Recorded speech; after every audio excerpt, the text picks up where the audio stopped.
Official.StreetSmarks@gmail.com is how you want to contact us. Listen to us right here exclusively on YouTube, Street Smart Audio. Or fuck with us. Official.StreetSmarks on Oh my God.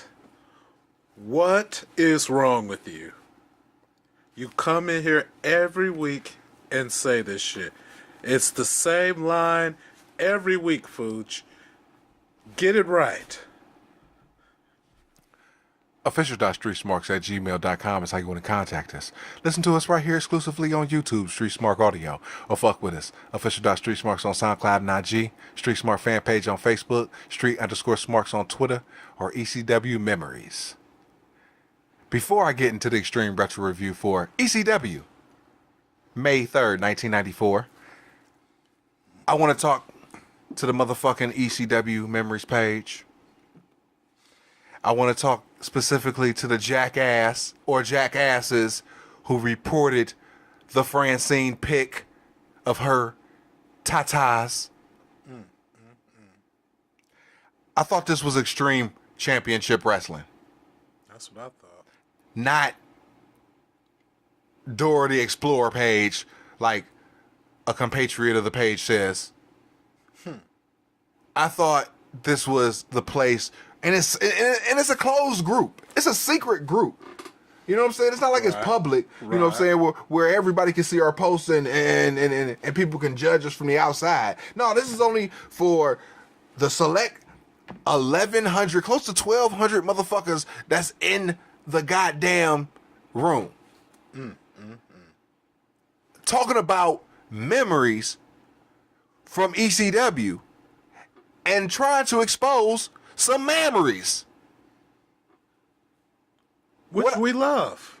Well, I thought we loved them. I thought we did.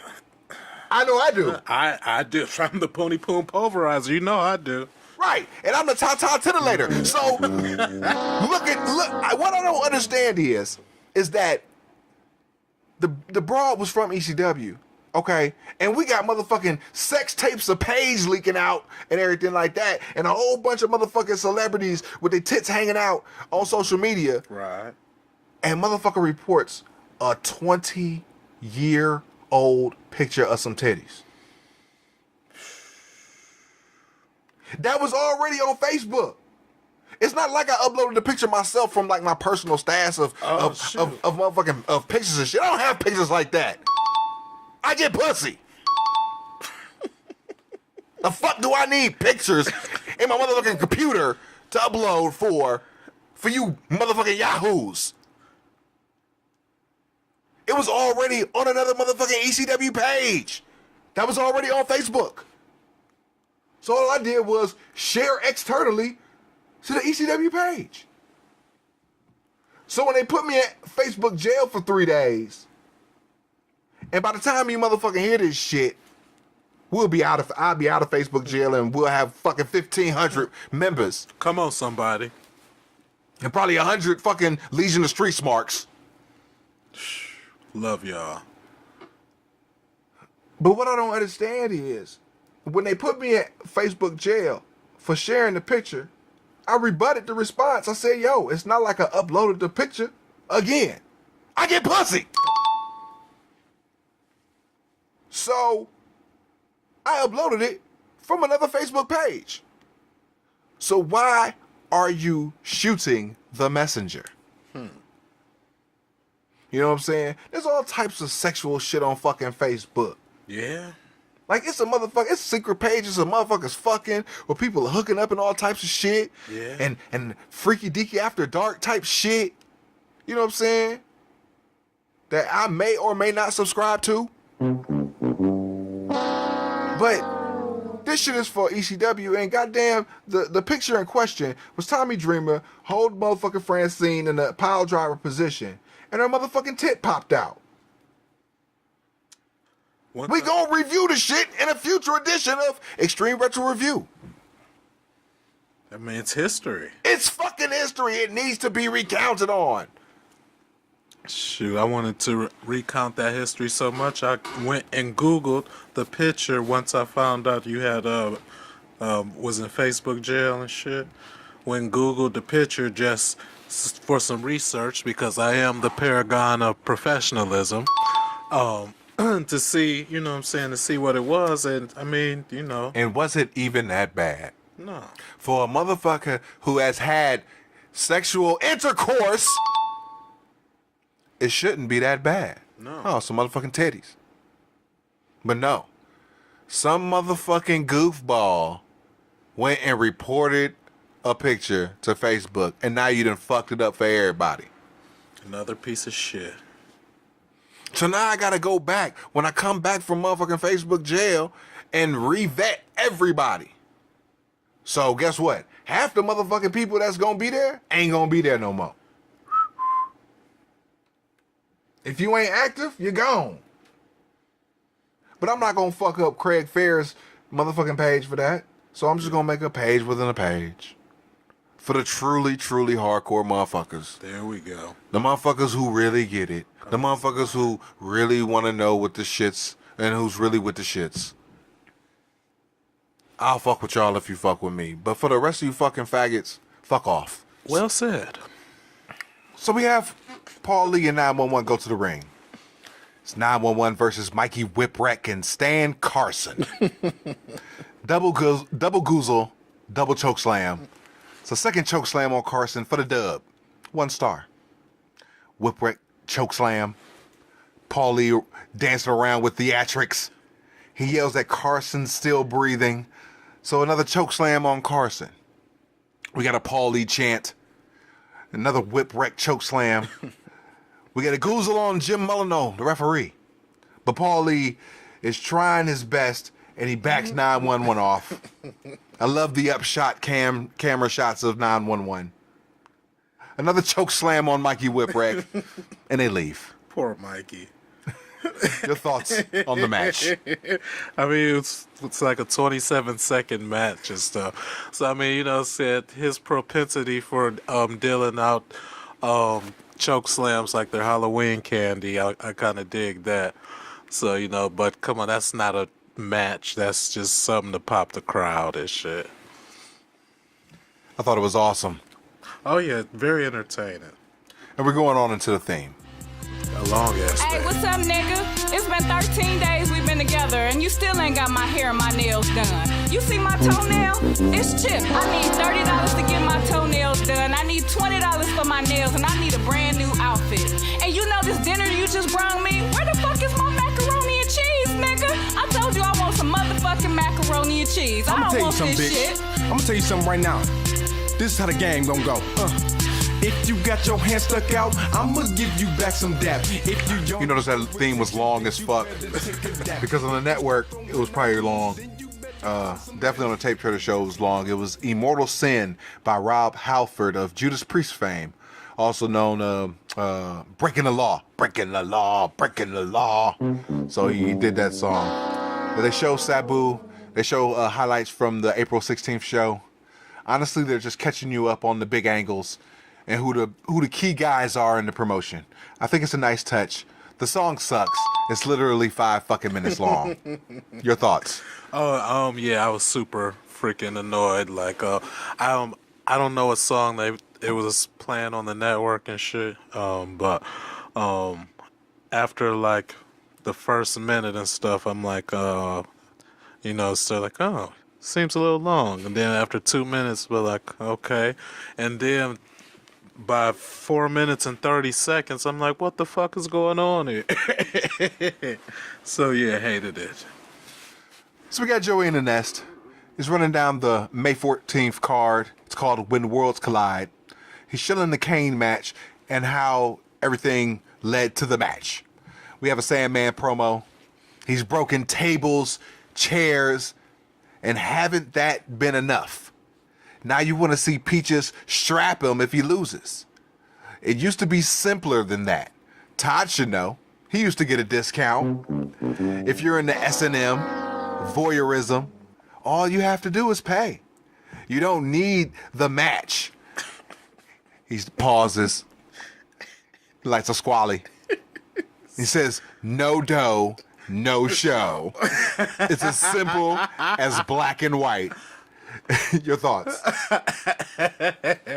Oh man, I'm becoming a bigger and bigger Sandman fan every week, and it's becoming obvious how he ended up becoming like the cult icon face of ECW and shit.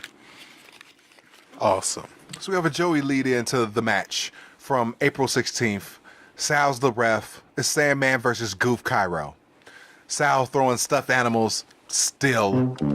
Joey wants a bear. He's a goof. Joey puts over the friendship between Cairo and Sandman. Hack comes out and he's smoking on the way to the ring. Nice. His theme isn't Surfing USA, and it's not Enter Sandman. It's some weird shit. I couldn't Shazam it, so I hit up Mad Jack Slater. Oh shit. I said, Mad Jack, I need you to watch the May 3rd show and let me know what song this is for Sandman, because it's not, it's not Surfing USA and it's not Big Shot and it's not goddamn Enter Sandman. Mad Jack Slater did not watch the show.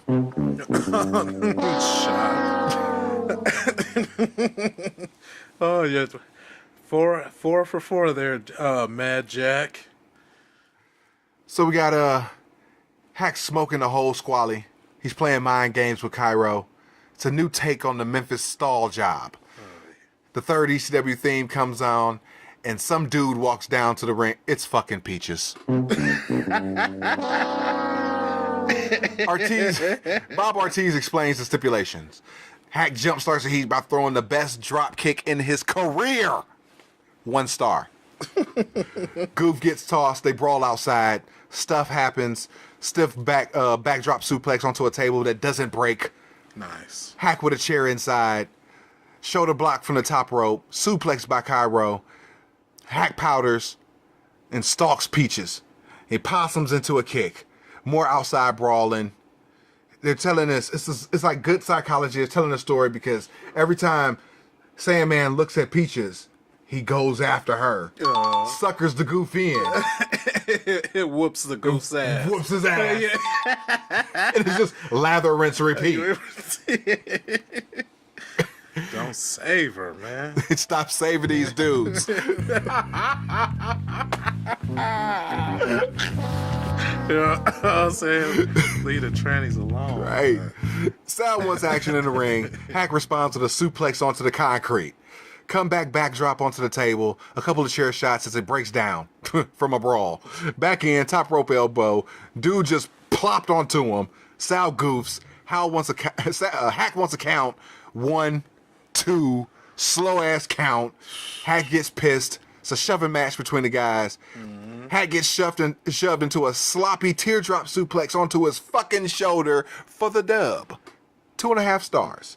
Best Sandman match up until this fucking point. Best fucking Sandman match I've ever seen in my fucking life. And it has Sal fucking Balomo in it. Your thoughts? First of all, Sal Balomo clearly went to the Terry Funk school of refereeing because he's terrible. He's probably the second worst referee that I've ever seen. Second of all, I would concur that it looked like Sandman, put in some practice or something going into that match or something. Like let me try working on this shit at home a little bit. So, you know what I'm saying? But yeah, it was, for the most part, it wasn't too bad of a match. So we got the post-match angle. Peaches comes in with the lashes. Hack powders. Hack powders Sal. DDT's the Goof. He stalks Peaches. Come back, Captain Save a Ho Cairo. Faces get booed and they leave. Woman snatches Peaches from out of nowhere. They whip Peaches. They blur it out so you don't see her dick. Captain Save a Ho Cairo comes out again and the heels powder. I got a 4 for the post match. We split it for a 3 3.25. Oh man, if rest in peace, woman. It's getting less and less creepy seeing her, I guess, 'cause I'm starting to see her all the time now. Shit. For those who don't know, there's this thing where when I see old videos of people who've been murdered, it's just, I don't know, creeps me out a little bit, but it's getting less creepy. But yeah, it was awesome. Anytime Peaches can get her comeuppance, I'm down for that. And was it just me, or did it seem like in their little interview that they was trying to hint that they was fucking each other and shit? So we have a Goof promo with Peaches. Peaches in a black dress and a choker, stroking a black pole. She looks like a Skeletor dominatrix. They're at the Sandman's house. Cairo's using up all his shit. Said he could have had more beer in his fridge. He did some yard work to get his mind off of what Sandman did. The scars on her body. How down and nasty you've been to us and the fans. Not only is Tommy Cairo a goof, he's also a cuck. He says, physical scars will go away, but emotional scars will take time to heal. May 14th is a caning match, and he properly shields the tag match. Then he finally says, you bit off more than you can handle. I said, it's fucking chew, you goof! He couldn't even get the fucking shit right! You see him with his Chris Benoit teeth? You bit off more than you can handle. God damn it! You had one line, goof. And then not to mention, like, this motherfucker said, so not only did he say, he drank up all the shit, he did his yard work. And then I was thinking like maybe, maybe he's gonna drop a double entendre and say he was trimming the bushes. Right. No! He actually did the yard work! What a simp! Oh man, ladies and gentlemen, that's a preliminary mangina. 94 unofficial Sully sip of the year goes to Tommy Cairo. Oh, he has my vote. I concur. Peaches gets the mic. Oh my God, who cares? Moving on. Sandman. Shut up, bitch. Shut up, dude. We got a rebuttal promo from Hack. He says, my house, my wife. Cairo's running up a hell of a bill. Cairo's been with Peaches for like 2-3 weeks. The bill is probably like 2-3 racks. All he wants is $100 and we even. He says Cairo's probably watching this on his big screen TV. He said, working out with his weights. I said, shut the fuck up. Stop working me, dog nuts. Come on, dog nuts. He said, but you can't work out for a match like this. Whole time Joey's face is LOL. He said, Peaches couldn't do her buns of steel tape enough to train for this match. I said, what? What? What? Buns of what? You motherfucker! Buns of steel, nigga, you heard that? First of all, who the fuck would want buns of steel? Like, if that was real. Oh shit! You ain't hip to the buns of steel workout? No, I'm very aware of the buns of steel, the shit, 8-minute abs, and all that stupid ass shit. Okay. I'm just saying, why would you want a hard ass? Like you bending over. Okay, so Sandman is bending over Peaches. I know. You've thrown up. Just go with it. Right. So he's bent her over. I know you've thrown up again. Just go with it. So he's hitting this bitch from the back. Oh, God. And she has buns of steel. Gross. Yeah, but you know, the fat asses for white people ain't start becoming a thing until like 0203. Yeah, so that's what they was into back then. How are they the deciding factor for anything beautiful? It doesn't make sense. I don't think they are. because they culture what culture vulture too. They are culture appropriators. Because I'm telling you, now you see white bitches twerking and shit.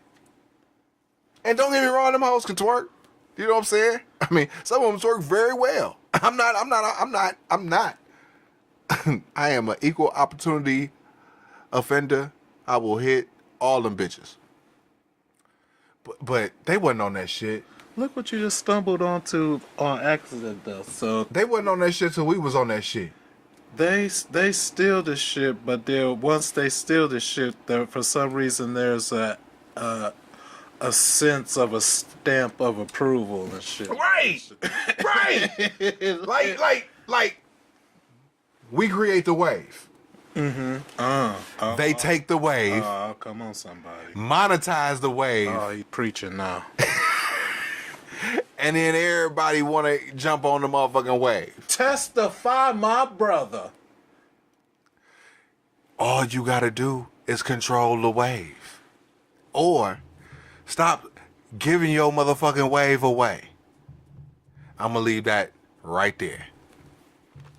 But it's not to hijack the review any further.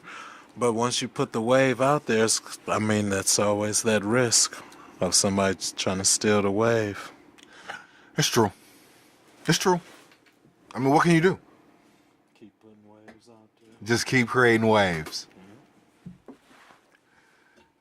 She isn't woman enough as her tag partner, as a tag partner that he has, as they show shots of Nancy in a bikini.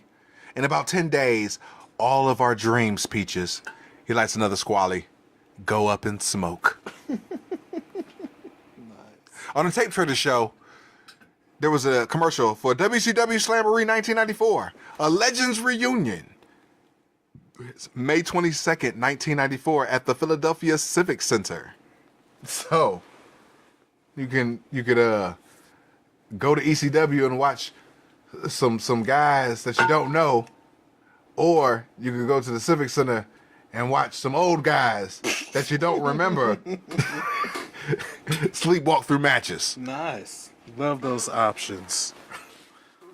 Moving on. So we have Surfer Ray Odyssey versus Eric Anderson. Oh, boy. Said the black jobber looks like my second supervisor from the Air Force. Your supervisor's probably a better wrestler. I guess now that Hack is a heel and tweaking his gimmick, Todd and Paul still they need a surfer in the promotion. Hey, don't be stealing my gimmick now. I said that last week. I wrote it months ago. Well, I said it first. I said, Odyssey has the nose gimmick. I was waiting for 911 to come out and squash both these geeks, and it never happened. The one time you need 911 and shit. I said, Odyssey in a complete squidash. I don't think Black Jobber got anything in. Bonsai drop for the dub. Negative infinity. Out of spite. Your thoughts on the match? I concur.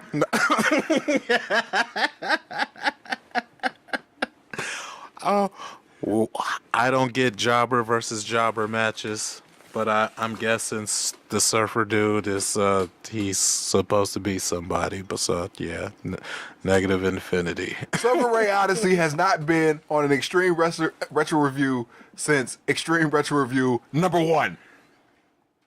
He was on Battle of the Belts. Was he? Yes.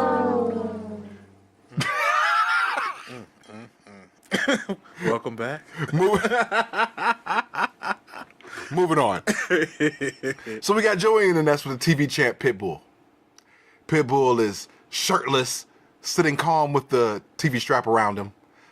Joey asks Pitbull to stay on color commentary because the next match is with his next opponent, Taz. He says, it'll be his pleasure. Right before the Tasmaniac match, there was a commercial for Predators in the Wild. I don't know why I wrote that. I usually be high as fuck. It'd be like 4 in the morning when I'm writing these shits up. So obviously Predators in the Wild meant something to me at that moment in time. Do you remember what kind of animals that were doing? No, I do remember exactly. because it was a Predator in the Wild commercial, and then the Tasmaniac showed up right when they came back from commercial. So like Savage. Gotcha. That's what it was. Ah. The Scourge knows. So we got a match. Tasmaniac versus Johnny Blaze. Complete squidash as Taz is looking to extinguish the fire of Blaze early. Joey said that, LOL. It's an outside brawl. Taz throws a table onto the geek, and the Pitbull loves it. He goes completely insane as he'd asked Taz to do it again. Joey finally figured out that Pitbull is a psychopath, and he goes, "Yes, I am!" Back inside, the geek can't even run the ropes right. Taz finishes with a top rope fallaway suplex. 5 stars. Your thoughts on the match? I don't know about 5 stars because it was basically just Taz whooping this dude's ass. But Pitbull made it more entertaining and shit because he was funny. Everything about this match was glorious. Taz, Pitbull, the geek. I don't even like using the word geek because that's what Brian Alvarez says. But there's nothing better to describe this dude. He's just a geek. This show had Eric What's-His-Face. The show before had RJ Powers. This is a parade. And then you got the god of jobbers, Surfer Ray Odyssey, squashing somebody. Then you got this nincompoop. I didn't even write down his name. This Johnny Blaze, he said. His name was Johnny Blaze.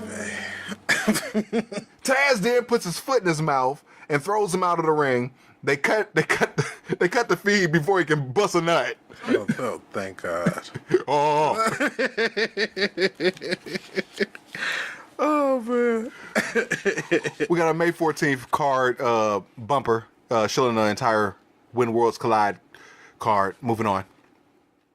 We got Sully in the locker room looking to get a word from Taz, but he spent them. Jason, the sexiest man on earth, walks up and almost botches the promo immediately by saying the World Heavyweight Television Championship. He shouts out Pitbull. Pitbull's still in the booth with Joey. He's like, "Hey, that's my boss." "Hey, boss." So they work well together because they're pretty and they speak different languages and they represent TV well, unlike Taz, who looks like a monkey boy. Yeah. He calls Taz over and he starts to berate him like for being a savage. Taz whips his hair around. Jason gets pissed and they have a comical brawl. That's when Pitbull powders and he runs down. Taz pushes him into the drywall. Taz bites and then chokes Jason. Jason screams. Pitbull runs in and hits him with some of the weakest belt shots known to mankind. Yeah. The Geek Squad and the Goof Troop do a pull apart to end this. Jason's holding his face. I said, "Oh God, thank you." But wait, there's more. Taz's mouth is all frothy. Yeah. Oh, yeah. What was that all about? There's a bunch of semen in his mouth. Oh, no. We got Pitbull and Taz doing a pull apart. Moving on. Yeah. So we got Joey in the nest, and he sends it to Maddie in the house. Oh, God. He's running down the When Worlds Collide full card. You got Funkin' Arn versus Sabu and Bobby Eaton. You got Hackin' Woman versus Goof and Tranny. You got a TV title match, Pitbull versus Tasmaniac, Snooker versus Sullivan, Putz versus the Ayatollah, and a whole bunch more. How does Maddie keep a job? That's what I want to know. Who knows? Moving on. We got a Funkin' Arn promo. Funk runs down the heels and puts over Arn. It's meh as fuck. Then Arn takes the promo and cuts the most meh promo in his entire career. I cannot care about anything these guys said at this point. It was so boring. Oh. So you probably missed the part where Terry Funk, I didn't put if this was implied or Verbatim, I can't recall exactly, but the gist of what I got out of his promo was that he wanted to once again get his hands on Paul E. Dangerously's body. I think I recall him saying that he wanted to get, like, strangle his neck or some shit like that. Well, I don't know. But, yeah, I have a feeling he does want to strangle his neck, all right. Maybe he wants to choke his chicken. He wants to strangle his neck with his mouth.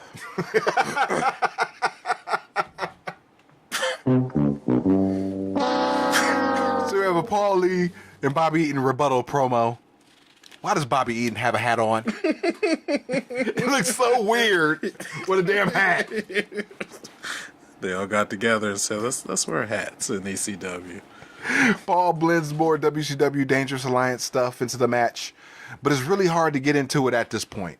I just wasn't feeling any of the promos on this show. Moving on. So we got Maddie in the house with Pitbull and Jason. Jason has his face bandaged. Pitbull cuts an insane promo. He says, prepare to die if he plans to get the belt. He headbutts the mic and he throws it to Jason. Jason cuts a quick promo to end. May 14th shilling.